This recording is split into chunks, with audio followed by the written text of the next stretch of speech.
বন্ধুসকল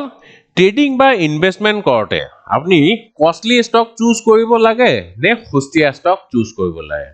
costly stock যেনেকে MRF এটা ষ্টকৰ প্ৰাইস কিমান প্ৰায় 1 লাখ টকা হানিৱেল অটোমেশ্যন বেজ ইণ্ডাষ্ট্ৰিজ এটা ষ্টকৰ দাম more than 40,000 rupees আৰু সস্তীয়া ষ্টক যেনেকে সুজলন এনাৰ্জি এটোতো বহুত পপুলাৰ ষ্টক হয় নতুন ট্ৰেডাৰ্ছৰ এটো favourite stock So Suzlon Energy, Yes Bank, Reliance Power, এইবিলাক ষ্টকৰ প্ৰাইসটো বহুত কম 8 টকা 9 টকা এনেকুৱা ৰেঞ্জত থাকে সো ট্ৰেডিং বা ইনভেষ্টমেন্ট কৰোঁতে আপুনি কেনেকুৱা ধৰণৰ ষ্টক চুজ কৰিব লাগে আপুনি চিপ ষ্টক চুজ কৰিব নে কষ্টলি ষ্টক সো আজি মই ভিডিওটোত পুৰা ডিটেইলছ আলোচনা কৰিম আৰু মই পুৰা লজিক দেখাম ঠিক আছে ইনভেষ্টমেন্ট কৰোঁতে কেনেকুৱা ষ্টক চুজ কৰিব বা আপুনি ট্ৰেডিং কৰোঁতে কেনেকুৱা ধৰণৰ ষ্টক চুজ কৰিব লাগে মই ডিটেইলছ আলোচনা কৰিম ভিডিওটো শেষলৈকে চাব আৰু স্কিপটো একদমই নকৰিব যদি আপুনি ভাবিছে মই স্কিপ কৰি পেলাই চাওঁ তেতিয়া হলে মই সাজেষ্ট কৰিম ভিডিওটো চাই পেলাই এনে টাইম ওয়েষ্ট কৰিব নালাগে চালে ভালকে চা সো যিয়ে নহক ফ্ৰেন্ডছ মোৰ নাম ৰাজীৱ এলবি ৰয় মই এজন শেয়াৰ মাৰ্কেট কোচ হয় অথৰ আৰু ইউটিউবাৰ হয় যদি আপুনি ফাৰ্স্ট টাইম আমাৰ চেনেলটো ভিজিট কৰি আছে আপডেক্স আসামিজ প্লিজ চেনেলটো সাবস্ক্ৰাইব কৰি দিব লগতে বেল আইকনটো দবাই দিব সো তেতিয়া হলে এতিয়া আমি ব্লক সিধা আলোচনা কৰো আপনি সস্তীয়া ষ্টক চুজ কৰিব নে দামী ষ্টক চুজ কৰিব সো মই প্ৰথমতে কম ট্ৰেডিং পাৰ্সপেক্টিভৰ পৰা আপনি যদি ট্ৰেডিং কৰি আছে তেতিয়া হলে আপনি কেনেকুৱা ধৰণৰ ষ্টক সিলেক্ট কৰিব লাগে সো জেনাৰেলি কি হয় যোনবিলাক নতুন ট্ৰেডাৰ তেওঁলোকে ভাবে মই সস্তীয়া ষ্টক কিনো সো সস্তীয়া ষ্টক কিহৰ কাৰণে পছন্দ কৰে কাৰণ ইহতি বহুত কোয়ান্টিটি কিনিবলৈ পাব 1000 টকাতে ইহতি ঢেৰ ষ্টক কিনিবলৈ পায় সো এটা ষ্টকত যদি ইহতৰ 1 টকা লাভ হয় তেতিয়া হলে 1000 টকা লাভ যদি তাৰ হলনি ইহতি দামী ষ্টক চুজ কৰে 10000 টকা 12000 টকীয়া ষ্টক তেতিয়া হলে ইহতি এটাহে ষ্টক কিনিবলৈ পাব হয় নাই সো গতিকে ইহতৰ লাভটো কম হ'ব কিন্তু এনেকুৱা কেতিয়াও নহয় মই আপোনাক ক্যালকুলেশন কৰি পেলাই দেখাই আছো মই একদম সিম্পল এটা ক্যালকুলেশন লও যেনেকে সুজলন এনাৰ্জি এটা ষ্টকৰ দাম কিমান 8 টকা 45 পইচা মই এটো ৰাউন্ড ফিগাৰ কৰি দিছো 10 টকা বুলি ধৰি ললো ঠিক আছে এটা ষ্টকৰ দাম 10 টকা আৰু আপুনি ইয়াতে পুৰা 1000 টকাৰ ষ্টক কিনিছে সো এটা ষ্টকৰ দাম 10 টকা হলে 1000 টকাত আপুনি কেইটা ষ্টক পাব 100টা ষ্টক সো যদি ইয়াতে 1% আপনি প্রফিট পায় তেতিয়া হলে কিমান টকাৰ প্ৰফিট হ'ব 1% মানে কি 10 টকাৰ 1% হল 10 পইচা ঠিক আছে আৰু টোটাল কিমানটা ষ্টক কিনিছে আপনি 100টা সো 100টা ইনটু 10 পইচা কিমান হয় টোটাল 1000 পইচা মানে 10 টকা টোটাল আপোনাৰ প্রফিট কিমান হ'ব 10 টকা ঠিক আছে সো 1000 টকাত আপোনাৰ 1% প্ৰফিট হলে 10 টকা প্ৰফিট হ'ব ঠিক আছে সো এতিয়া ধৰি লওক আপনি এটা দামী ষ্টকত ট্ৰেড কৰি আছে এটা ষ্টকৰ দাম 100 টকা সো 1000 টকাত আপনি কেইটা ষ্টক পাব 1000 টকাত আপনি 10টা ষ্টক পাব ঠিক আছে সো ইয়াৰ 1% মানে কিমান হ'ব 100 টকাৰ 1% মানে 1 টকা ঠিক আছে সো 10টা ষ্টক কিমান হ'ব টোটাল 10 সো ইয়াতো চাওক যদি 1% আপনি প্রফিট পায় তেতিয়া হলে আপনি 100 টকীয়া ষ্টক কিনলেও 10 টকা প্রফিট পাব আৰু যদি আপনি 10 টকীয়া ষ্টক কিনে তথাপিও আপোনাৰ টোটাল প্রফিট হ'ব 10 টকা সো কোয়ান্টিটি চাই লাভ নাই আপনি চাব লাগিব কিমান পার্সেন্টেজ আপোনাৰ প্ৰফিট হৈছে আৰু যেতিয়া আপনি ট্ৰেড কৰিব ন তেতিয়া আপনি কোয়ান্টিটিত কেতিয়াও ক্যালকুলেট কৰিব নালাগে আপনি সদায় পাৰ্সেন্টেজতহে ক্যালকুলেট কৰিব আপনি যিমান ষ্টক চাই সব বিলাক ষ্টকৰ প্ৰাইস চাব ইয়াতে পাৰ্সেন্টেজত দিয়া থাকে কিমান পাৰ্সেন্টেজ ওপৰত উঠিছে কিমান পার্সেন্টেজ তলত নামিছে ঠিক আছে গতিকে আপনি কোয়ান্টিটি চাব নালাগে আপনি চাওক কিমান পার্সেন্টেজ মোৰ প্ৰফিট বা কিমান পাৰ্সেন্টেজ লস হৈছে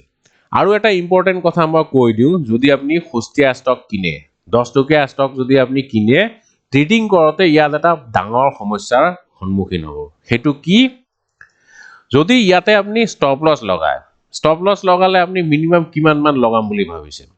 ইন্টাৰডে ট্ৰেডিংত জেনাৰেলি আমি 1% মান স্টপ লস এটা লগাই দিম তাতকে বেছি স্টপ লস নলগাম ঠিক আছে সো 10 টকাৰ 1% মানে 10 পইচা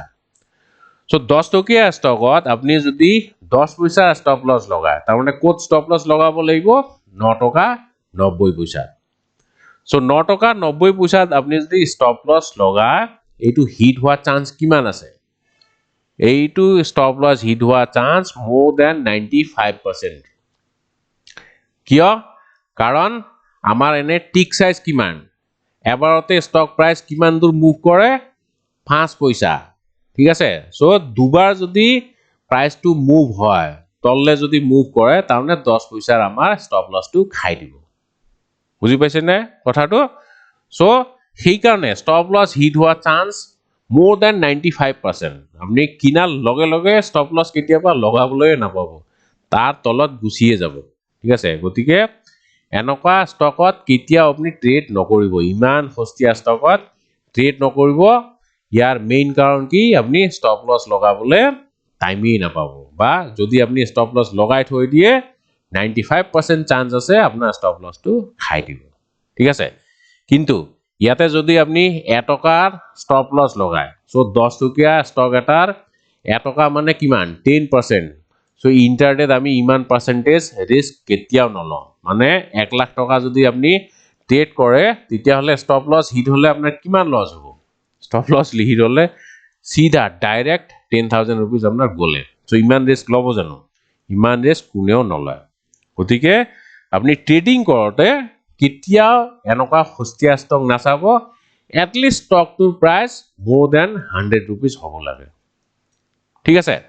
সো ট্রেডিং করতে আপনি মোর দেন 100 ৰুপিসৰ স্টক চাব আৰু ট্ৰেডিং কৰতে আৰু এটা কথা আপনি মন কৰিব বেছি কষ্টলি স্টক যেনেকে এমআৰএফৰ কথা কলো এটা স্টকৰ দাম 1 লাখ টকা সো এনেকা স্টকত যদি আপনি ট্ৰেড কৰিবলৈ যায় তেতিয়া হলে ইয়াত আৰু এটা প্ৰবলেম আছে সেইটো হল বিট আস্ক স্প্ৰেড ঠিক আছে বিট এএসকে আস্ক স্প্ৰেড মানে বিট আৰু আস্ক প্ৰাইজৰ মাজত বহুত ডিফাৰেন্স সো 1 লাখ টকীয়া যদি স্টক হয় বিট আৰু আস্ক প্ৰাইজৰ মাজত ডিফাৰেন্স কিমান হ'ব 1000 টকা বা 2000 টকাৰ মাজত ডিফাৰেন্স হ'ব সো বায়াৰে হয়তো 1000 টকা কমত কিনিব বিচাৰিছে সেলাৰে হয়তো 1000 টকা বেছি দামত বিক্ৰী কৰিব বিচাৰিছে এটোৱে হল বিট আস্ক স্প্ৰেড সো এনেকা যদি হয় আপনি কিনাৰ লগে লগে যদি বিক্ৰী কৰে তেতিয়া হলে আপোনাৰ লসটো কিমান হ'ব 1000 ৰ পৰা 2000 रुपीस সো এইটো এটা ডাঙৰ সমস্যা যদি কষ্টলি স্টকত আপনি ট্ৰেড কৰে গতিকে ট্রেডিং করতে আপনি কেতিয়াও বেছি কষ্টলি স্টক চাব নালাগে বা আপনি বেছি চিপ স্টকও চাব নালাগে ৰিজনটো তো গমে পাইছে কষ্টলি স্টকত বিট আৰু আস্ক প্ৰাইজৰ মাজত বহুত ডিফাৰেন্স থাকে আৰু চিপ স্টকত আপনি স্টপ লস লগাবলে বহুত কম জায়গা পায় গতিকে আপনি রিজনেবল প্রাইস এটা লব মিনিমাম 100 টকীয়া স্টক লব আৰু ম্যাক্সিমাম আপনি 2000 3000 লৈকে যাব পাৰে তাৰ একো লিমিট নাই কিন্তু বেছি ওপৰত না যাব 10000 15000 টকীয়া স্টকত না যাব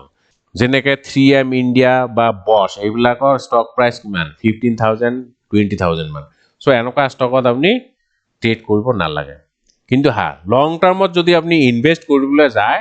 তেতিয়া হলে আপনি এই প্ৰাইসটো চাব নালাগে কিমান প্ৰাইসত মই কিনি আছো বহুতে কি ভাবে ইনভেস্টমেন্ট কৰতে যে স্টক প্ৰাইস যদি 10 টকা হয় ই ওপৰলে যোৱা চান্স আছে আৰু যদি স্টক প্ৰাইসটো বেছি অলৰেডি বেছি যেনেকে এমআৰএফৰ স্টক প্ৰাইস 1 লাখ টকা সো ই আৰু কিমান ওপৰত যাব এনেকে ভাবে এনেকুৱা কেতিয়াও নহয় লজিকটো এইটো কেতিয়াও নহয় যেনেকে মই এক্সাম্পল হিচাপে লৈ লও ইয়েস বেংকৰ প্ৰাইস এতিয়া কিমান চলি আছে 15 টকা মান ঠিক আছে কিন্তু চাওক আপনি যদি সস্তীয়া বুলি ভাবি পেলাই কিনিলে হয় সো বহুত দিনৰ পৰা 2019 ৰ পৰা প্ৰাইসটো এনেকুৱা ৰেঞ্জতে আছে ঠিক আছে আৰু এটা সময়ত ইয়াৰ প্ৰাইস আছিল কিমান 400 টকা সো 400 টকাৰ পৰা এতিয়া কিমানত আহিছে 15 रुपीस সো গতিকে আপনি এনেকুৱা কেতিয়াও না ভাবিব যে সস্তীয়া স্টক বিলাক সোনকালে ওপৰলে যাব আৰু মই এটা এমআৰএফৰ এক্সাম্পল দিও এমআরএফ টু চাওক 2016 17 মানত কিমান আছিল 2016 17 মানত ইয়াৰ প্ৰাইসটো চাওক 33000 34000 সো তেতিয়াতো এটো কষ্টলি আছিল 33 34 তেতিয়া বহুত মানুহে ভাবিছে ইমান কষ্টলি স্টক ই আৰু কিমান ওপৰত যাব কিন্তু এতিয়া তাৰ প্ৰাইসটো কিমান হৈছে 1 লাখ হয় নাই আৰু আপুনি তাৰো আগত যদি যায় 2012-13 মানত তেতিয়া প্ৰাইস আছিল 9000 10000 সো 9000 10000 টো বহুত সো 9000 10000 ৰ পৰা এতিয়া কিমান কৈছে 1 লাখ মানে 10 বছৰত ই 10 টাইমছ ৰিটাৰ্ন দিছে হয় নাই সো এইটো এটা বিৰাট ধুনিয়া ৰিটাৰ্ন গতিকে ষ্টক আপুনি যেতিয়া বাই কৰিব লং টাৰ্মৰ কাৰণে তেতিয়া প্ৰাইসটো এনেকে চাব নালাগে আপুনি ষ্টকটোৰ ভ্যালু চাব লাগে ঠিক আছে ওয়াৰেন বাফে কৈছে সে ষ্টক কিনতে আপুনি প্ৰাইসটো নাচাব সদায় ভ্যালুটো চাব যোনটো প্ৰাইসত ট্ৰেড কৰি আছে হেতু তাৰ একচুয়াল ভ্যালু হয়নে নাই আৰু একচুয়াল ভ্যালু হয়নে নাই হেতু আপুনি কেনেকে গম পাব থ্ৰু ফান্ডামেন্টাল এনালাইসিস ঠিক আছে সো গতিকে ট্ৰেডিং কৰতে আপুনি সদায় ৰিজনেবল প্ৰাইসৰ ষ্টক বিলাক চাব আৰু ইনভেষ্টমেন্ট কৰতে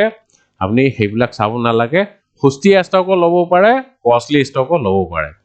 কিন্তু হা আপনি ফান্ডামেন্টাল এনালাইসিস কৰিহে লব যদি ভাল ফান্ডামেন্টাল হয় তেতিয়া হলে আপনি কষ্টলি হলেও লব পাৰে আপনি চিপ হলেও লব পাৰে ঠিক আছে